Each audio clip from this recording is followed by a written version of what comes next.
এত কষ্ট হচ্ছে ভিতরে যে হসপিটালে বসে থাকতে পারছি না, আমাদের সব ডাক্তাররা সবাই খুব ডিস্টার্বড।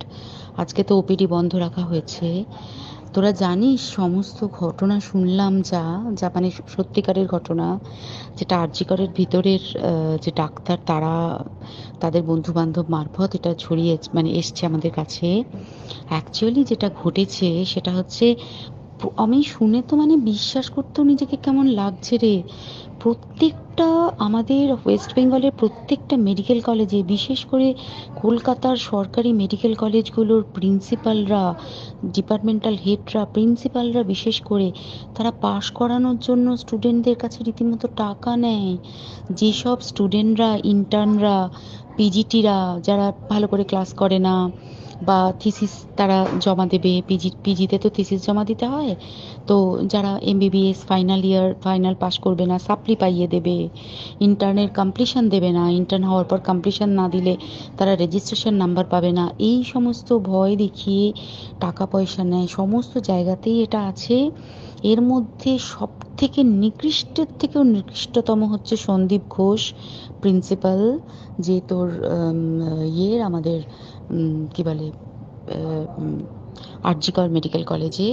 সেখানে ভাব যে ওনার একটা বিশাল নেক্সাস ছিল, যাতে উনি বেশ কিছু ইন্টার্ন, হাউস স্টাফ এদেরকে দিয়ে ওই নেক্সাসটা চালাতেন। তারা ওখানে একটা সেক্স র্যাকেট চালাতো, তারা একটা ড্রাগ র্যাকেট চালাতো। ড্রাগ র্যাকেট মানে ওই যে ওটাতে বলেছে না, ড্রাগ মানে শুধু ওই হেরোইন আর ব্রাউন সুগারের ড্রাগ খাওয়া বা মদ খাওয়া নয়। ড্রাগ মানে হচ্ছে যে কম দামি, কম টাকায় যে ওষুধ পাওয়া যায়, যে ওষুধ, ওষুধ না জল ভগবান জানে, সেই ওষুধের মানে কোটি কোটি টাকায় যে টেন্ডার বেরোতো, সেই ওষুধ নিয়ে ওষুধ কোম্পানিগুলোর কাছ থেকে কোটি কোটি টাকা, সেই সমস্ত টাকার একটা বড় অংশ যেত পার্টি ফান্ডে, বুঝতেই পারছিস তাহলে। সেই জন্য পার্টির একদমই কাছের উনি, পার্টির মানে একদম খোদ মানে ওপর লেভেলের একদম আসল জায়গাকার কাছে। তো এবার উনি এই যে নেক্সাসটা চালাতেন, তাতে রীতিমতো কোন ইন্টার্নকে উনি পাশ করাবেন, কোন পিজিটিকে উনি থিসিস কমপ্লিট করাবেন, সেগুলো সব ভয় দেখিয়ে টাকা নিতেন। আর তার হয়ে কাজ করতো ওই ইন্টার্ন হাউস স্টাফের একটা পুরো বড় নেক্সাস। এবার এই মেয়েটির, যে পিজিটি মেয়েটি অত্যন্ত ভালো, সে তার থিসিসটা কমপ্লিট করাবে না বলে হুমকি দিচ্ছিল। সে এটা জানতে পেরে গিয়ে বলেছিল যে আমি এরকম কোনোভাবেই মেনে নেব না, আমি এর এর বিরুদ্ধে আমি যাব এবং আমি এর বিরুদ্ধে সব ফাঁস করে দেবো। তখন তাকে রীতিমতো ধমক দেওয়া হচ্ছিল। এটা চলছিল লাস্ট 6 মান্থস ধরে, 6 মাস ধরে তাকে হুমকি দেওয়া, তার প্রতি মানে বেশি বেশি প্রথমের দিকে কি করছিল, অত্যাচার করছিল। মানে কিরকম, বেশি বেশি করে নাইট ডিউটি দিচ্ছে, at a stress 36 hours duty, বেশি বেশি করে নাইট, বেশি বেশি করে খাটানো, এবং এগুলো সব জানে ডিপার্টমেন্টাল হেড, চেস্টের যে ডিপার্টমেন্টাল হেড সেও জানে, সিনিয়র পিজিটিরা সবাই জানে। প্রিন্সিপালের নির্দেশেই হচ্ছে এবং ওনার নেক্সাসের ছেলেমেয়েরাই কাজ করছে।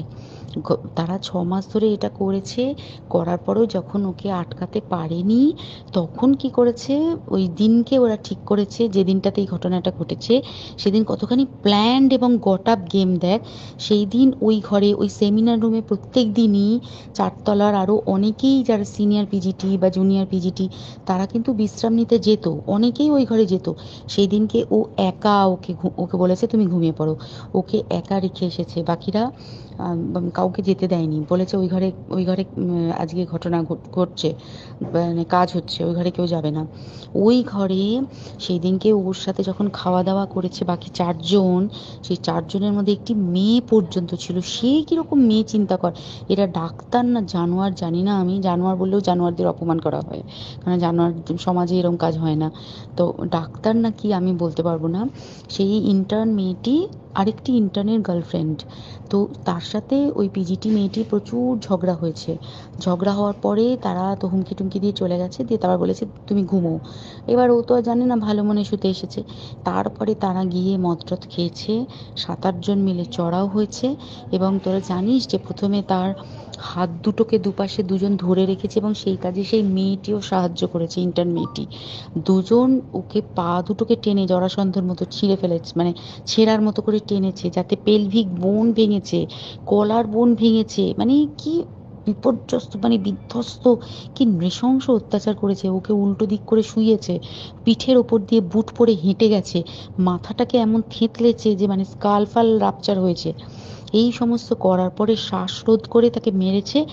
মেরে তারপরে আরো যেটা আরো ভয়ঙ্কর, যে একটা মৃত মানুষকে মিনিমাম ডিগনিটি দিতে জানে না, তারা নিচে এসে দেখেছে ওই সঞ্জয় তখন বসে মদ খাচ্ছিল অন্য আরো গ্রুপ ডি স্টাফদের সাথে।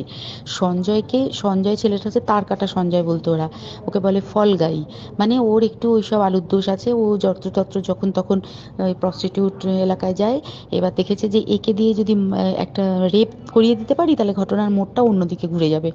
এইবার ওকে বলেছে, যা সেমিনার রুমে তোর জন্য রেখে এসেছি, যা তুই এবার গিয়ে কাজ করে দিয়ে আয়। ও এসে ওই ডেড বডিকে রেপ করেছে যাতে তার ভ্যাজাইনাতে সিমেন্ট পাওয়া যায়।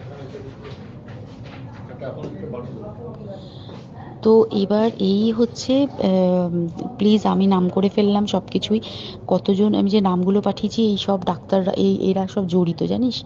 কিন্তু কেউ কোনো প্রমাণ নেই, প্রমাণ লোপাটের জন্য সেদিনকে ওই ইন্টার্ন এবং ডাক্তাররা যে ওইখানের যে বাথরুমটাতে হাত পা ধুয়েছে, রক্ত ধুয়েছে, সেইটাকে সাত তাড়াতাড়ি প্রমাণ লোপাটের জন্য ওই দেওয়ালকে ভেঙে দিয়ে তার মানে ওই বাথরুমের জায়গাটাকেই ভাঙতে হচ্ছে ওদের। ওখানে নাকি ওরা রুম বানাবে, কালকে দেখেছিস তোরা খবরে। আর বেশি বলতে পারছি না, মানে তোরা তো সবাই প্রোটেস্ট করিস, আমরা তো আমাদের দিক থেকে করছি, কিন্তু কিছুই হবে না, এই পোড়া দেশে কিছুই হবার নেই, শুধু ভেতরে ভেতরে গুমড়ে গুমড়ে কষ্ট পাওয়া। আর আগামী প্রজন্মের যে ডাক্তাররা বেরোবে, তারা যে ইন্টার্ন বা পিজিটি বা এই যাদের কাছে আমরা যাব ভবিষ্যতে, তারা কি ডাক্তার না কি আমি জানি না, কি নিয়ে তাদের কাছে আমরা যাব আর কি করেই বা আমাদের পরের প্রজন্মকে আমরা সুরক্ষিত রাখবো।